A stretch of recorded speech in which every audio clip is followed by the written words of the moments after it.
Well, hey folks, in the land of grills, we got a brand new Weber today, the burnt orange. So Weber came out with some new colors and I saw the burnt orange. And if you know, I like to paint my grills orange.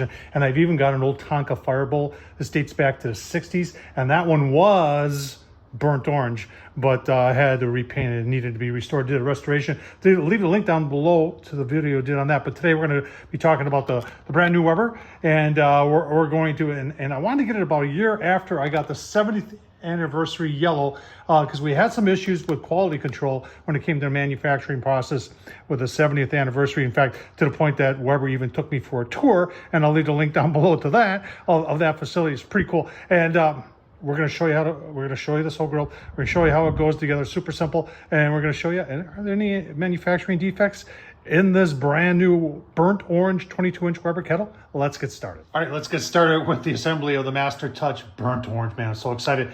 Last year we got the yellow, the anniversary color. We had some issues with it, came kind of dented up. Weber went out of their way to replace it. In fact, I actually got a tour of one of their manufacturing facilities in northern Illinois, and I'll leave a link down below. That was a lot of fun. I appreciate Weber doing that. This one, I was trying to look on the box to see where this thing is made, because there's nothing that says made in the USA, but right there it says imported out from Canada. So nothing on the box that says made in the USA with globally sourced components. Let's open the box and see what we got. I got the lid out of the box, no chips or anything. Looks like paint and the coating appears to be really good on the surface. We got a little, yeah, it's not a big deal. There's a little wave in the paint right there, but I don't consider that a big deal. Let's keep on getting stuff out of the box. All right, got the bowl out, not seeing any damage, so nice job by Weber there. Everything is very well made so far. And we'll get the rest of it unpacked out of there, and we'll start the assembly process. All right, got the box tipped over, got the bowl on there, and I'm gonna see if I'm gonna put this together with the instructions. I'll probably screw something up, but I already put this on, which is for holding your ashtray, and for that, and those just clip in real nice and easy so far. Fit and finish is very good. I think a lot of people sometimes, and I've done this, maybe I'm the only one, where I'll put these in like this, and that's backwards. They actually go like this, and then fit in just like that.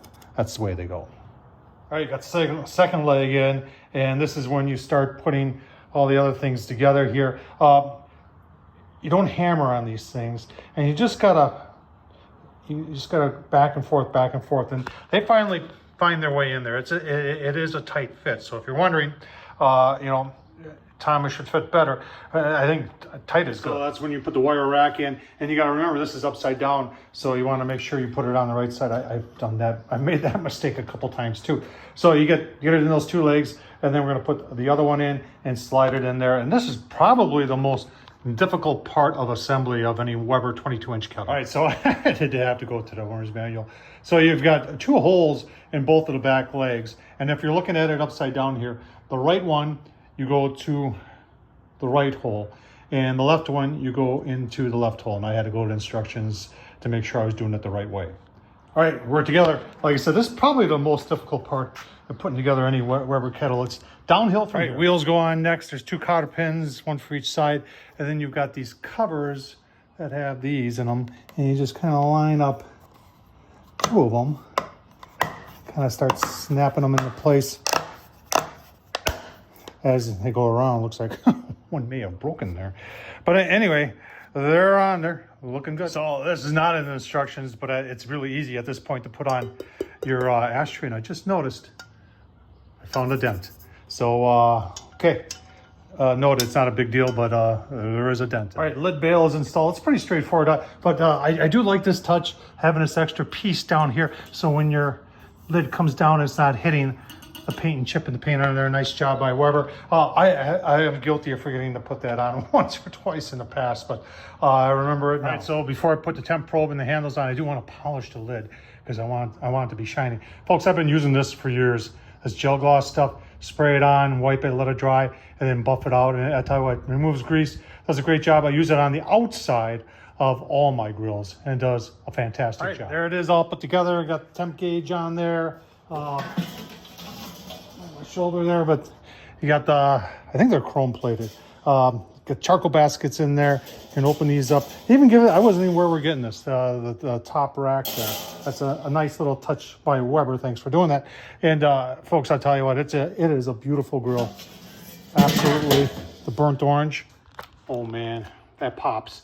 And with the black on there, very, very nice. So good job by Weber on this one. I hope you enjoyed this. Tom Horseman of YouTube, what colors do you have? I got a whole bunch of them. You haven't seen the stuff I got in the basement or I got at other places, or the Smokey Joe collection. I'll leave a link down below to the Smokey Joe collection I have also. You'll see there'll be the link for this grill. There'll be the link for the, when we did the tour of the manufacturing plant in Northern Illinois. And then I'll leave a link down to the Smokey Joe collection. Tom Horseman at YouTube, thumbs up. Hey, you want to keep on seeing stuff like this?